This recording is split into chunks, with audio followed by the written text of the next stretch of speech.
Welcome sa Dries TV. Kung interesado ka sa ganitong news, huwag kalimutang isubscribe ang ating YouTube channel. Maraming salamat! Welcome back again sa ating YouTube channel mga kakimpaw, and sa update natin ito ang pag-uusapan natin ay tungkol sa mga importanteng kaganapan kina Kim and syempre kay Paula Avellino. Pero bago po ang lahat, maraming salamat sa inyong patuloy na pag-support at pagsubaybay sa mga daily update natin. Kaya naman bilang pasasalamat, narito po ang ilang napili kong komento patungkol ito sa naging previous update. Unang komento mula po ito kay Ginang Ding Ramiliano. Sabi niya, grabe friends lang ba? Hindi ako maniniwala na friends lang ang Kim Pao. Magdiyosawa na nga yata ang Kim Pao, actions speak louder than words. Magkarelasyon niyang Kim Pao. Tama po kayo dyan, Ginang Ding Ramiliano. Sino namang nagsabi na friends lamang daw si Kim and Paolo?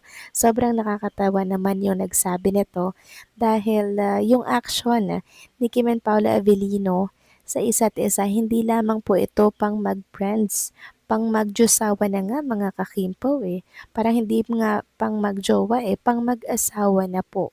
Tama po kayo dyan. Actions speak louder than words. Kahit na hindi po sila umaamin sa publiko, nagsisigawan naman or pinagsisigawan naman yung action, yung kilos nila para sa isa't isa. At dun pa lang mga kakimpaw, dapat na po tayong maging panatag na kahit anong sabihin ng bashers na ay magkaibigan lang yan si Kim and Paolo, pang showbiz lang yan, maniniwala pa po ba tayo kung nakikita natin mismo ang katotohanan sa kanilang mga kilos?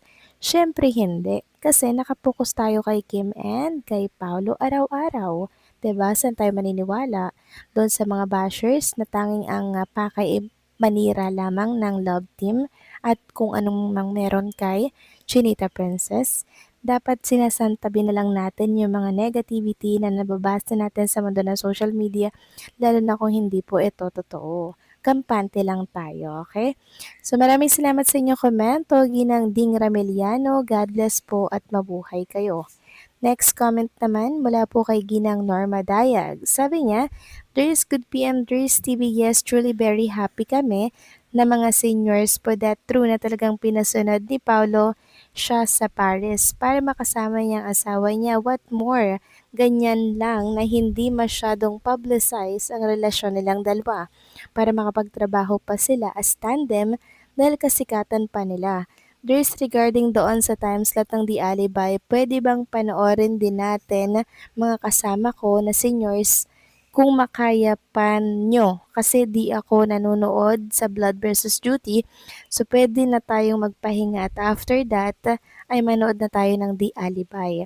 God bless us all. Yes, mga kakimpaw, 8:45. Panoorin natin hanggat kaya nating panoorin.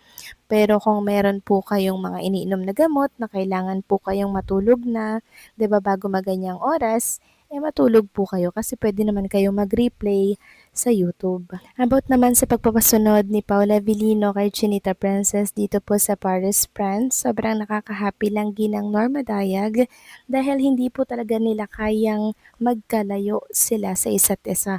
Kung baga igagawa at gagawa po sila ng way para sila ay magkasama at ganyan po talaga ang love, Ginang Norma Dayag. Gagawa at gagawa ng way hanggat pwedeng gumawa, gagawa yan ng way. Katulad na lamang po ng pag-aaral ni Chinita Princess. 'Di ba? Hindi naman yan require pero talagang nag-aral siya para din syempre may bago siyang learning this year. So maraming salamat po sa inyong komento, Ginang Norma Daya. God bless po sa inyo and pabuhay kayo. So eto na nga, pag-usapan na natin mga kakimpaw, mga topic po na nakalap natin sa gabing ito. At unahin na nga nating pag-usapan ang pagka-proud lang naman ng ABS-CBN kay Chinita Princess sa kanyang bagong achievement. Sabi nga dito ng ABS-CBN, Kim Chu nag-aral ng 3 linggo sa Paris. Sabi po kasi ni Kim Chu sa Showtime kanina, di ba? This year is about learning and improving, growing, ganyan. Hindi naman tumitigil kung ano lang ang nalalaman natin sa buhay. And syempre, proud na proud ang ABS-CBN ay binalita po yan sa publiko. Samantalang next topic naman tayo, pag-usapan naman natin ang tungkol doon sa naging Instagram story ni Kim Chu kagabi, no? So pagpasensyahan nyo na mga ka-Kim Pao, dahil maging ako ay nabibiktima din po nito nga si Kim sa kanyang late post na yun. Yun pala ay nung time na sumunod siya sa Paris, France kay Paulo, na kung saan nagkaroon siya ng second flight. Natatandaan niyo po ba yung isang netizen na nagsabi na nag-second flight daw si Kim, nagtungo ng Taiwan, then after Taiwan, rekta naman sa Paris. Meaning, ito nga yung papunta sa Paris na kung saan mag-isa lang siya. Kaya pala wala si Paolo dito, meaning late post na pala, natanggap at nabasa ko po ang inyong mga komento kanina at lahat nabasa ko po yun.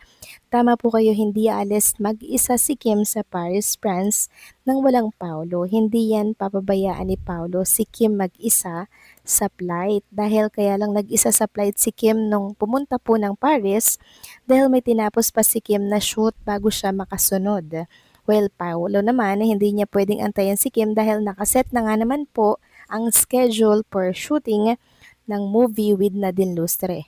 So meaning nito mga kakimpaw, si Kim Chu nang umuwi ng Pilipinas kasama po si Paulo. Nandirito na po sila sa Pilipinas para po mag-ready sa rehearsal para yan sa Kim Pao World Tour. Samantalang next topic naman tayo, pag-usapan naman natin ang tungkol dito sa suot-suot ni Chinita Princess na relo po na Rolex. So napansin ito ng mga Kim Pao fans, syempre, and talagang sinerch nila kung magkano po ito. So nakita natin na sobrang mahal mga kakimpaw. Sabi nga dito, yung Martes kang fans na pag-Google Lens ka, kayo na lang mag-compute sa peso. So syempre, kinompute ko po tong NT dollar 438,000 na to into peso at tumataginting lang naman po na 827 or 837,000. Yes po mga kakimpaw, malapit-lapit na naman sa milyong peso itong halaga ng Rolex na suot ni Chinita Princess habang siya po ay nag-aaral dito po sa Paris, France. Marami tuloy ang nagsasabi na baka isa ito na naman sa regalo ni Paolo Avellino. Kasi knowing Paolo Avellino mga kakimpaw, talaga namang pag nagre-regalo yan sa importanteng tao sa buhay niya, sobrang mamahalin din. Katulad po ng bike na pinakustomize ni Paolo na kung saan ay nagkakahalaga lang naman ata ng 1 million mahigit. So ganyan po kasi si Paolo pag mahalaga sa kanyang isang babae, talagang hindi mahalaga sa kanya kung magkano yung halaga ng bagay na yon na bibilhin niya for Chinita Princess. So, sana nga no, galing to kay Paolo Avellino kasi alam naman natin na kayang-kayang bumili nito si Chinita Princess, di ba? Pero, mas maganda kasing isuot pag galing sa taong espesyal sa buhay mo. Kayo ba mga kakimpaw? Ano masasabi ninyo dito? Please comment down below.